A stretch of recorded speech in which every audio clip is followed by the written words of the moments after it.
Big divides and widening fissures became the theme of the G20 today. Foreign ministers met in New Delhi and tried to bridge the gap. They say there was consensus on 22 out of 24 issues. But the elephant in the room very much persisted.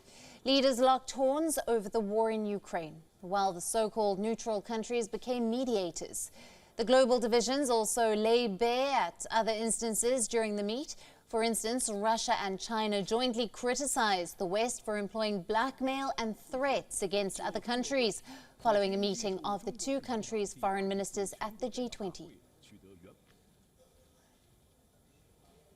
They say that Russia should face a strategic defeat, that allegedly it is an existential problem for the West. They stated explicitly, they don't conceal it, they would like the attempt to preserve their hegemony on world arena.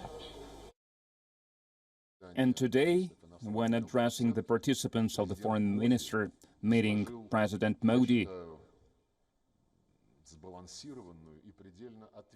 I think he presented balanced and responsible position of the country as the president of the G20. U.S. Secretary of State Antony Blinken, on the other hand, said that the meeting has again been marred by Russia's invasion of Ukraine. He further urged G20 to call on Russia to withdraw its forces. Meanwhile, India was trying hard to bridge the rift.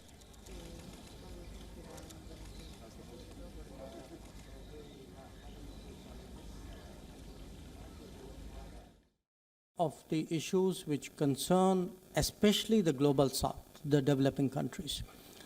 There was a considerable meeting of minds, and a considerable meeting of minds which has been captured by the outcome document. The G20 meet is also important for the bilateral discussions, which took place on its sidelines.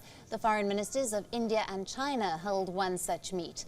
The meeting comes amid the backdrop of the growing tensions on the line of actual control between the two nations. India's Foreign Minister S. Jaishankar also held bilateral discussions with U.S. Secretary of State Antony Blinken.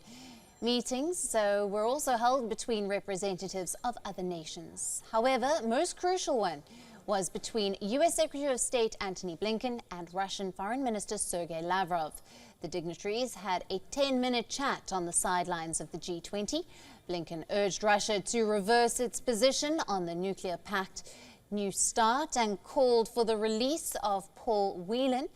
In this rare meeting since the war began, Blinken also underscored U.S. support for Ukraine. Addressing foreign ministers at the beginning of the meet, Indian Prime Minister Narendra Modi branded the multilaterals in crisis.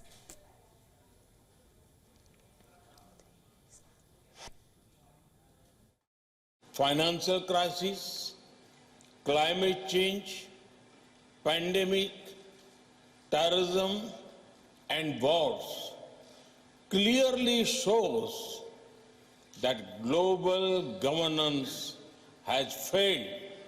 You are meeting at a time of deep global divisions. As Foreign Minister, it is but natural that your discussions are affected by the geopolitical tensions of the day. Now, for more on this, we are being joined by Dr. Nigel Gould-Davies. He is the former UK ambassador to Belarus and senior fellow for Russia and Eurasia. Now, Doctor, thank you for being with us. How do you view the meeting between Secretary of State Antony Blinken and Foreign Minister Sergei Lavrov on the sidelines of the G20? Is this a step in the right direction? Well, on the one hand, it is the first meeting that they've had since the war began just over a year ago. And it's the latest example of really a very small number of contacts of any kind at senior levels between the United States and Russia, almost all of them at a distance through telephone calls and so on. So this is face-to-face. So it's significant against that background. And in addition, it wasn't particularly expected that this meeting would take place. On the other hand, it was brief, and there's nothing surprising, I think, about the points that Secretary of State Blinken raised. in particular concern about the recent announcement by President Putin that Russia would suspend its participation in the New START treaty. This is the last significant arms control treaty of which the US and Russia have both signed up to. So it was a worrying step that Russia had announced that suspension of it. And right, I think that Blinken raised that. But in the larger scheme of things, the countries are so fundamentally far apart on the big, as you said earlier, elephant in the room, the war on Ukraine, that it's hard to see that this would make any significant contribution to resolving the underlying issue at stake. Right. Now, first in Bali, now in New Delhi, and still no consensus at the G20 meeting. And the issue remains Ukraine. When can the world expect peace if there's still such a wide-ranging divide?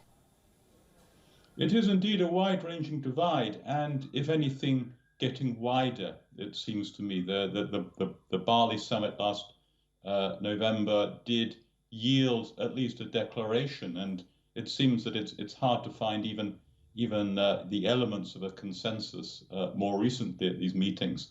Worth recalling too that 141 members of the United Nations voted once again to condemn Russia's invasion of Ukraine just last week. And a sense also, I think, on both sides that this war is likely to continue for some time. There is no expectation at all of an early end. And one way of thinking about this is to see that it's taking place on two fronts, this war. One is on the battlefield, on the ground, between Russian and Ukrainian forces. And the second front is the home front of the respective participants. So, and that includes the West, because it is supporting Ukraine and imposing sanctions on Russia.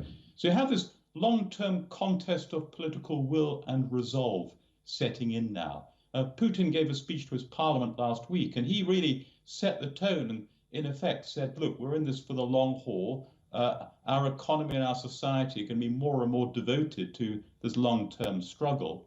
Meantime, the West is working hard to sustain its unity and commitment to supporting Ukraine. So all signs are we're in for the long haul.